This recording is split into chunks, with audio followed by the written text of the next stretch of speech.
At exactly 3 a.m., the lights in Fenwick Manor flicker to life every single night. No one lives there. No one has for over 100 years, and yet the mansion seems to awaken at the same time, as if it's following a schedule no one understands. Those brave or foolish enough to venture near its rusted gates speak of a cold that sinks into your bones, a silence so heavy it almost hums. But the strangest thing is the window on the top floor. People swear they've seen a figure there, standing, watching, waiting.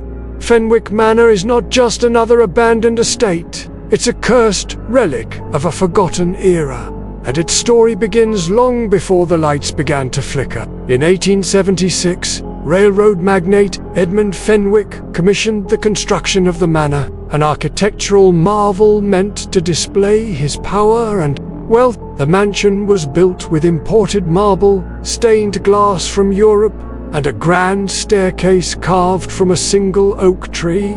But beneath all that grandeur, something was wrong. Servants quit without explanation. Workers claimed to hear whispers echoing through empty rooms. One even swore he saw a woman in white glide through the hall and vanish before his eyes. The trouble truly began with Edmund's wife, Eleanor. She was beautiful, well-read, and deeply unhappy. Edmund was cold, controlling, and often away on business. It was during one of his long absences that Eleanor began a secret affair with a young gardener named Thomas.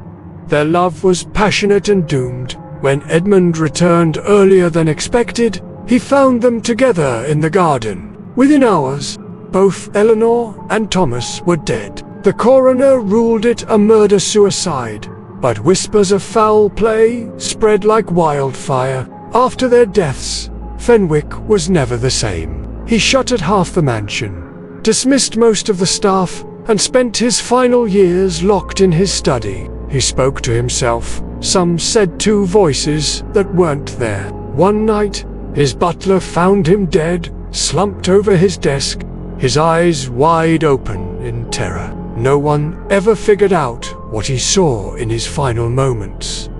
The mansion was left to rot, and that's when the real stories began. Over the decades, the estate attracted thrill-seekers, ghost hunters, and skeptics. Few returned with nothing to report. Most came back, shaken, pale, and unwilling to speak. Caroline Ortiz, a seasoned urban explorer, entered the mansion in 2007 with 2 friends and a camera. The footage shows them laughing as they cross the threshold, then silent. In the video, their breath becomes visible. Doors creak open on their own. At one point, Caroline cries out as something unseen grabs her wrist.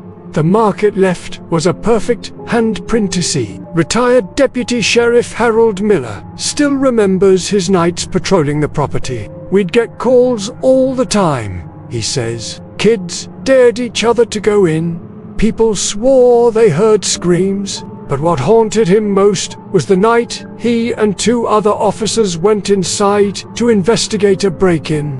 At 3:03 a.m., our radios just stopped.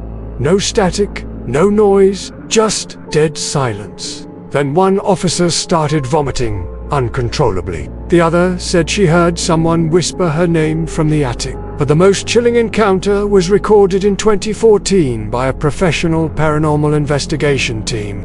Equipped with night vision cameras, audio recorders, and EMF detectors, they entered the manor intending to document their experience. What they captured defied logic. In the rose garden, where Eleanor and Thomas died, the thermal camera showed a glowing heat signature of a woman standing perfectly still. A voice recorder picked up faint weeping, followed by a man's voice whispering, "You weren't supposed to see." Then, all at once, the doors slammed. Every single one. The team was locked in. Panic set in as they tried to pry them open, but nothing worked. One investigator began to hyperventilate. Another kept staring up at the ceiling, whispering, "She's here." she's here.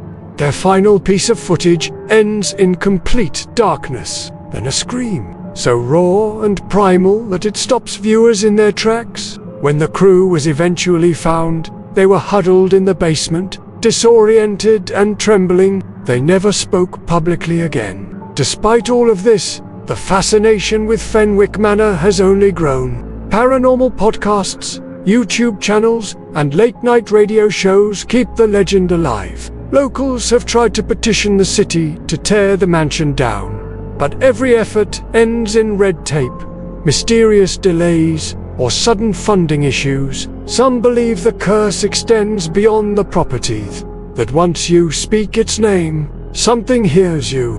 Historians argue over whether the curse is real or just folklore amplified by the internet, but those who've stood at the mansion's threshold, who've heard the whispers, who've seen shadows move across windows where no one should be, those people know better. They've felt it.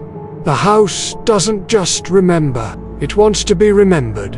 And perhaps it wants company. As dawn breaks and the shadows retreat into the cracks of the manor's old bones, the house falls quiet once more. But it's only resting, waiting for the next soul brave or enough to enter when the clock strikes 3 a.m. Have you ever had a paranormal encounter of your own? Share it in the comments below. We want to hear your story. And if you're still hungry for more, check out our next video on the world's most terrifying haunted places. The darkness is vast, and we've only just begun to explore it.